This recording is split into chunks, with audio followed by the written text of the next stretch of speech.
नया हो सकता है, आने वाले सिचुएशन कैसी होंगी हम बता नहीं सकते, बस हमें उस सिचुएशन को फेस करना है।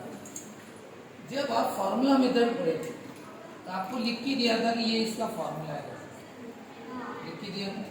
फिर क्या बताया था कि इसके लिए पहले आपको एबीसी की वैल्यू निकालनी है, क्योंकि उनकी जरूरत है।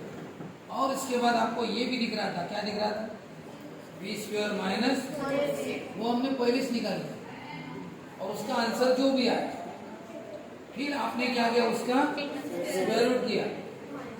क्यों? क्योंकि आपको स्क्वायर रूट की जरूरत है। तो जिसका यूज होने वाला है इसमें जो जो बातें हम सब पहले निकाल लेते हैं, जिससे वो हमें इजी लगता है फिर बात। अब बताओ आपको इसमें आपको पूछा है alpha square plus beta square, तो फिर आपको ये फॉर्मूला लिखना पड़ेगा, लिखना ही पड़ेगा, याद करना पड़ेगा। इसका ये पूछा है, इसका ये फॉर्मूला लिखना पड़ेगा। ठीक है, ये बात हो गई क्लियर। लेकिन एक बात बताओ, फॉर्मूला लिखने से होगा क्या? आपको किसकी जरूरत पड़ेगी और किसकी पड़ेगी? अल्फा बीटा की पड़ेगी ना, फिर वो तो निकालनी पड़ेगी, इसलिए पहले वो निकाल के रखना पड़ेगा। और वो कैसे निकालते हैं? फॉर्मूला उसका भी माइनस बी बाई सी। हम एक एक स्टेप चलते ना। और इसके लिए क्या चाहिए? इसके लिए क्या चाहिए? एबीसी। तो लिंक बनेगी, लिंक बनेगी। घर में ये शादी का कार्यक्रम, क्या ये शादी का? तो फिर ये शादी का मेन कार्यक्रम, उसके लिए क्या करना पड़ेगा? तो उसके लिए पहले क्या करना पड़ेगा? शादी के कार्ड्स, अचारी इचारी सब सामान करना पड़ेगा ना। और उसके लिए पहले शादी तो फिक्स करनी पड़ेगी, हाँ, लड़का लड़की देखना ये करना पड़ेगा ना। हाँ, शुरुआत कहाँ से होंगी? वही से शुरुआत कहाँ से होंगी? तो ये प्रोसेस है, वो हमें करनी पड़ेगी। हाँ, अब देखो, बताओ सबसे पहले इनके लिए एबीसी की जरूरत पड़ेगी, तो सबसे पहले एबीसी की ए की वैल्यू 1, बी की -3 और सी की कितनी? माइनस, बराबर है। और ऐसे लिखना जैसे मैं लिखता हूं। देखो एक बार, मेरी जो लिखावट या जो भी मेरा कुछ रहेगा वो इतने सालों के एक्सपीरियंस का नतीजा है। आप 10वीं कितनी बार पढ़ रहे हो? पहली बार। इसलिए आप जैसा मैं बताता हूँ, जैसा मैं लिखता हूँ वैसा करते जाओ। अगर आपके मन में कुछ अलग थॉट आता है कि सर मैं ऐसा करूँ क्या या ऐसा लिखूँ क्या, तो वो गलत है, ऐसा नहीं। आप एक बार मुझसे पूछ लेना कि सर मैं ऐसा क्या तो चलेगा क्या, वैसा लिखा तो चलेगा क्या, एक बार मुझसे पूछ लेना। अगर मैं बोलूँगा ठीक है भी चलेगा तो ठीक है, और मैं बोल नहीं वैसा नहीं करना, बिल्कुल करना मत। अब मैं हमेशा ऐसा लिख के देता हूँ ना, ऐसे ही लिखना, ए की 1, बी की -3, सी की -3। बताओ alpha plus beta -b by, ये माइनस का साइन। बताओ रे बी कितना है? ऐसा ब्रैकेट में लिखा गया। ए कितना है? आंसर कितना है? 3। बताओ सी कितना है? ए कितना है? 1। कितना आया? -6 आया के ध्यान। अब पूछा गया था alpha square plus beta, formula लिखा, मैं रिपीट करो, अल्फा प्लस बीटा की वैल्यू -3 है इसका। और बताओ अल्फा बीटा की वैल्यू समझ रहे हैं? बताओ 3 का स्क्वायर। अब बताओ यहाँ पे ना समझने वाली कोई बात किसी को लग रही तो बताओ। 8 टू द 16 गोष्टी नाही का शिकवताना मी सांगितलं 30 मिनिट तरी नाही का 8 to the 6 minus minus plus, बताओ कितना आंसर आया ना? चलो बताओ अल्फा प्लस बीटा, इसका पहले फॉर्मूला लिखो, अल्फा प्लस बीटा 3, इसका -3 अल्फा बीटा, ऐसे ब्रैकेट में लिखना -8 और ये भी ब्रैकेट में लिखना ना। आगे बताओ ये सब मल्टीप्लिकेशन है, ये मल्टीप्लाई में और मल्टीप्लाई में ब्रैकेट। तो बताओ पहले 3 का क्यूब करो, ये सब मल्टीप्लाई में ना, 3 8 जा 24, 3 जा 72 हो गया। कोई ऐसा भी कर सकते हैं, 3 3 जा 9 8 जा 72 माइनस माइनस प्लस। अब बताओ कितना? 90 हो गया। अब ये पूछा था formula addition, beta into 1 beta, alpha into 1 alpha, alpha into beta. बताओ बीटा प्लस अल्फा की वैल्यू कितनी है? 3 और अल्फा बीटा की। और एक बात याद रखना, कभी भी माइनस साइन नीचे नहीं रखना, हाँ तुम्ही देखिए गोष्टी करत आहात, तुम्हाला देखील उभा करायला लागते आता. माइनस साइन कहाँ लेके जाना? ऊपर. नीचे आ गया तो कहाँ लेके जाना? ऊपर. बताओ क्या है इसमें, ऐसा बताओ कि आपको ऐसी कौन सी बात हो जो समझ नहीं रही इसमें. अब उन्होंने जो क्वेश्चन पूछा है उसका फॉर्मूला तो याद होना चाहिए, लिखना पड़ेगा. और इसके लिए किसकी जरूरत पड़ेगी? अल्फा प्लस बीटा और अल्फा बीटा, तो वो पहले निकालना पड़ेगा. और वो कैसे निकालेंगे वो भी पता है, उसकी लिए जरूरत पड़ती है एबीसी की. इसलिए पहले क्या निकालना पड़ेगा? सिंपल. हाँ, किसी भी चीज को पहले से टफ मान के मत चलना. या फिर अगर आपको पहली बार पढ़ा है और ध्यान में नहीं आया तो ये मत समझना कि बहुत टफ है. अगर आपके दिमाग में ऐसी चीजों ने घर कर लिया ना, अरे समझाया था मुझे समझा नहीं, टफ है, याद रखना वो चीजें काम करती है. बरं मन में टफ टफ चालू है तो टपच लगने लगता है फिर. हाँ, मैथ्स टफ है तो फिर हो गया मैथ्स टफ है फिर. और अगर इजी है बोला, मन को समझाया तो इजी है. इसलिए कभी भी चीजों को देखो, कोई ठंड रहती है ना, कभी कभी ठंड में बहुत ठंड है और स्वेटर पहनने की बात नहीं, यार मैं सहन कर सकता हूँ. अब अगर है नहीं स्वेटर और इतना लंबा रास्ता नापने आपको 2-3 किलोमीटर चलना है और पैसा कर यार, तो मन को समझाना पड़ता है क्या, अभी चलना सहन कर लेंगे ना, क्या ठंड है. ऐसा खुद को क्या करना पड़ता है? मोटिवेट करना पड़ता है, खुद को पॉजिटिव करना पड़ता है कि मैं सहन कर सकता हूँ, सहन कर सकता हूँ. ऐसा बोलना पड़ता है. कैसा हूँ अभी इतनी ठंड है, मैं तो गया फिर काम से. तो यानी आपकी क्या काम करती है? Will power. क्या काम करता है? ये बात हमेशा तुम्हारी टेक्स्ट बुक में, ठीक है. हाँ चलो ठीक है. अब मैं कुछ फटाफट बता रहा हूँ, वो ध्यान से सुन लो और समझ लो.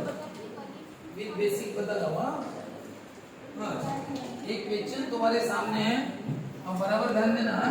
3 क्वेश्चन है, ले रहा और अच्छे फटाफट ध्यान दो. हाँ, तो शुरू. पहला एक्स स्क्वायर, हालांकि मैं ये आपको बताता करने के लिए, लेकिन समय नहीं है इसलिए मैं ही करके देता.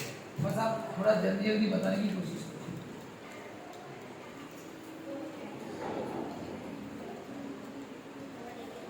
ये पहला प्रॉब्लम. हाँ, फॉर्मूला मेथड से सॉल्व करना, यानी हमें इसके रूट्स पता करना. क्या पता करने हैं? रूट्स पता करने हैं, सॉल्व करना. एक्स की वैल्यू बताओ. कंपेयरिंग में थोड़ी शॉर्टकट लेता हूँ. ए की वैल्यू, बी की, सी की, बी स्क्वायर 17 माइनस 4a सी 17 स्क्वायर माइनस 4 into 72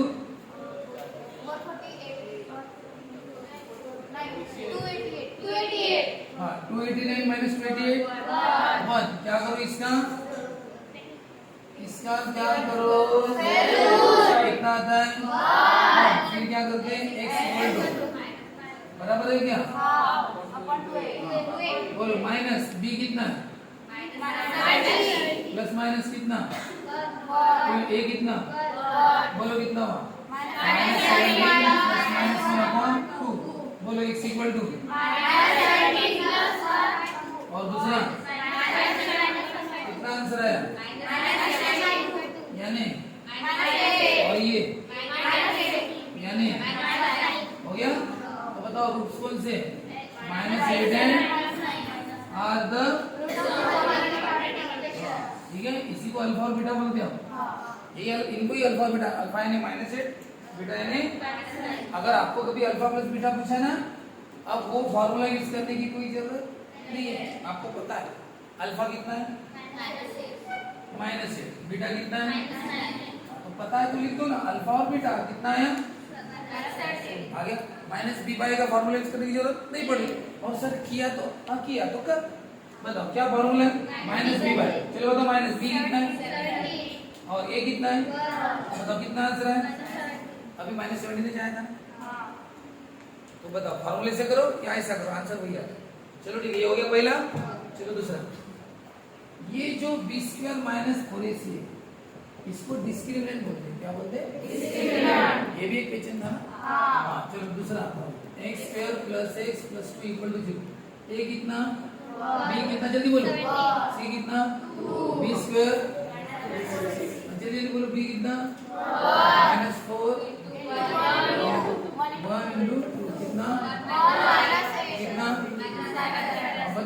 डिस्क्रिमिनेंट की वैल्यू कितनी है? ये हाईलाइट कर रहा हूँ, इसका काम है। हाँ बताओ, अभी इसका क्या करते हो? हाँ करते हैं ना। फिर ये रियल है कि नहीं है? क्या लिखते हैं, याद आ रहा है कुछ? माइनस बी कितना है? 1। ये -7/2 इंटू है। बताओ क्या लिखते हैं यहाँ पे? Since root minus 7 is not a real ये नेगेटिव का square root, therefore roots of the given quadratic equation are not real। यानी हम इसके आंसर नहीं लिखते क्योंकि इसके आंसर च नहीं, इसको सॉल्व नहीं कर सकते। इसका आंसर कोई ज्यादा सर इसका आंसर नहीं है, इसके आंसर नहीं यानी रियल नहीं है, रियल नहीं है, इमेजिनरी है। ऐसे रियल में कुछ नहीं है सर, ऐसा नेगेटिव का स्क्वायर रूट अभी होता ही नहीं है, तो ये कैसे बोले? ये हो गया, ऐसा भी क्वेश्चन लिया था। और तीसरा x स्क्वायर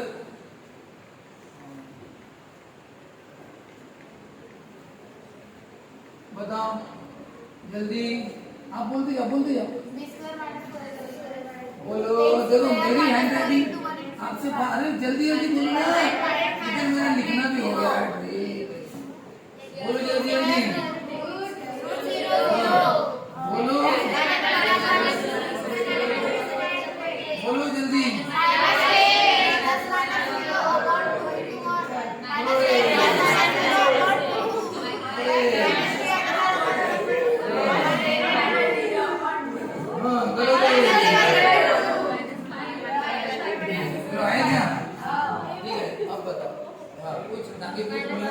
ठीक है, आप देखो बताओ रूट्स कैसे? -5 इज द, हो गया। अब आप अच्छी तरह से डिस्क्रिमिनेंट को देखो, इसको देखो डिस्क्रिमिनेंट। तो बताओ नेचर ऑफ रूट्स,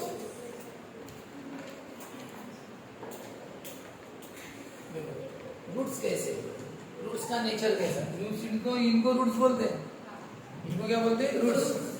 और लास्ट वाले रूट्स पर ध्यान बताएंगे। रूट्स, दोनों रूट्स कैसे? रियल है, कैसे रियल है? ये रियल नहीं है ना, तो बताना पड़ेगा ना रियल है करके। बताओ रियल है, और बताओ डिफरेंट है कि इक्वल है? डिफरेंट को डिस्टिंक्ट बोलते हैं, डिफरेंट को क्या बोलते हैं? तो बताओ रियल एंड डिस्टिंक्ट। बताओ रूट्स कैसे? रूट्स आर रियल एंड नहीं है क्या? बताओ जब रूट्स रियल में आए और डिस्टिंक्ट है, डिफरेंट आए, तब बताओ डिस्क्रिमिनेंट की वैल्यू कितनी है? पॉजिटिव थी कि नेगेटिव? डिस्क्रिमिनेंट की वैल्यू 1 2 जो भी है, लेकिन कैसी थी? पॉजिटिव। यानी b² - 4ac की वैल्यू क्या थी? वन थी, यानी पॉजिटिव। पॉजिटिव को बताया क्या बोलते हैं? पॉजिटिव को बोलते हैं ग्रेटर देन 0। पॉजिटिव को क्या बोलते हैं? Greater than 0। इसलिए देखना जब भी आपने प्रॉब्लम किए तो b² - 4ac कभी 1 आई, कभी 2 आई, कभी 9 आई, कभी 17 आई, बहुत सारी वैल्यू आई थी। क्या आई थी? पॉजिटिव आई थी। क्या आई थी? और जब भी पॉजिटिव आई थी तो फिर आपके आंसर ऐसे ही आए थे, दोनों आंसर आए थे। क्या आए थे? दोनों आंसर। लक्ष्य वैष्णवी, हाँ दोनों आंसर कैसे? Real and distinct. डिस्टिंक्ट यानी रियल एंड डिस्टिंक्ट आए थे। तब बताओ डिस्क्रिमिनेंट कैसा था? पॉजिटिव। चलो इधर बताओ रूट्स कैसे? रियल है लेकिन डिस्टिंक्ट है कि इक्वल है? तो बताओ रूट्स आर रियल है ना, रियल में है ना, और इक्वल भी है। तो तब बताओ डिस्क्रिमिनेंट कैसा था? तब डिस्क्रिमिनेंट की वैल्यू क्या थी? अब एक बात याद रखना, जब हमने ये प्रॉब्लम ली ऐसे जिसमें b² - 4ac 0 आया था, 2-3 प्रॉब्लम लिए थे, जब डिस्क्रिमिनेंट 0 जब आया था तब कैसे आए थे? इक्वल आए थे। कैसे आए थे? ठीक है ना। अब लास्ट बताओ ये वाले रूट्स कैसे? रूट्स आर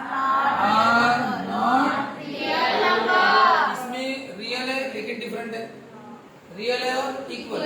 रियल दोनों में, बस इसमें डिफरेंट है और इसमें इक्वल। और इसमें रूट्स कैसे? रियल है, इक्वल ना इक्वल की बात छोड़ो, रियल नहीं हो तो बताओ तब डिस्क्रिमिनेंट की वैल्यू कैसी थी? डिस्क्रिमिनेंट की वैल्यू कैसी थी? निगेटिव। निगेटिव को क्या बोलते पता है? Less than. क्या बोलते हैं? और यहाँ पे क्या लिखा मैंने? Greater than. पॉजिटिव क्या होता है? ग्रेटर देन, जीरो से बड़ा, और ये जीरो से छोटा। अब बताओ, ये देखा ना तीनों प्रॉब्लम में? जब कभी बी स्क्वायर माइनस 4ac की वैल्यू पॉजिटिव आई, ऐसी आई पॉजिटिव, चाहे 2, 3, 4, 20, 50 कुछ भी है, समझना रूट्स कैसे रहेंगे? डिफरेंट यानी डिस्टिंक्ट। रूट्स कैसे रहेंगे? Real and distinct. जब जब डिस्क्रिमिनेंट की वैल्यू जीरो आएंगी, जब बी स्क्वायर माइनस 4ac की वैल्यू क्या आएंगी? जीरो आएगी, डिस्क्रिमिनेंट वैल्यू जीरो आएगी, तब रूट्स कैसे आएंगे? जब जीरो वैल्यू आएंगी तब रूट्स कैसे लेंगे? रियल एंड, बराबर है? डिजाइन करो। हाँ देखो, हाँ जब डिस्क्रिमिनेंट की वैल्यू कैसे आएंगी? नेगेटिव, तब रूट्स क्या आएंगे? Real, not real. क्या बोलेंगे? इसी को बोलते हैं नेचर ऑफ रूट्स। का नेचर कैसा है? रूट्स का नेचर है उनका स्वभाव। उनका स्वभाव कैसा रहता है? इनका स्वभाव ऐसे है कि ये दोनों इक्वल है। इनका नेचर क्या है? दोनों इक्वल। इक्वल रूट्स कब? जब डिस्क्रिमिनेंट कितना रहता है? जीरो। बताओ इनका नेचर कैसा है? ये सर डिफरेंट है। कैसे है? तो डिफरेंट है, तब बी स्क्वायर माइनस 4ac क्या था? पॉजिटिव। और बताओ इनका रूट्स, इनका नेचर कैसा है? सर ये रियल है, तब कब होता है? जब डिस्क्रिमिनेंट कैसा रहता है? नेगेटिव। तो रूट्स के तीन नेचर है, या तो real and different, real and equal, और रियल नहीं। लेकिन ये कब होता है? डिस्टिंक्ट कब आता है? जब डिस्क्रिमिनेंट पॉजिटिव रहेगा। इक्वल कब आता है? जब डिस्क्रिमिनेंट जीरो। और नॉट रियल कब आता है? जब डिस्क्रिमिनेंट नेगेटिव। इसलिए जब भी कोई आपको क्वेश्चन दिया जाता है और आप एबीसी लिखते हो फॉर्मूला मेथड, और बी स्क्वायर माइनस 4ac का आंसर आते बराबर तुम पहचान सकते हो कि लास्ट में आंसर क्या आने वाला है। यानी एग्जैक्ट नहीं बता सकते क्या आने वाला है, लेकिन ये बता सकते हो। बताओ आंसर अगर 20 आया तो क्या बोलोगे? चलो बताओ, मैंने एक प्रॉब्लम लिया, सॉल्व किया और मैं यहाँ तक पहुंचा और आंसर 20 है। बताओ लास्ट में आंसर कैसा आएगा? इक्वल आने वाले कि डिफरेंट आने वाले? आने वाले डिफरेंट। पॉजिटिव आया तो क्या लिखना? डिफरेंट। मतलब -20 है। अगर नेगेटिव आंसर आया तो क्या लिखना? वो रियल आने वाले नहीं। बताओ अगर जीरो आंसर है, अगर इसका आंसर जीरो है तो क्या लिखना? जो भी आंसर आएगा कैसे आएंगे? इक्वल आने वाले। कैसे आने वाले? तो ये आंसर पर डिपेंड करता है। चलो लिखो कि फोटो भेज दो।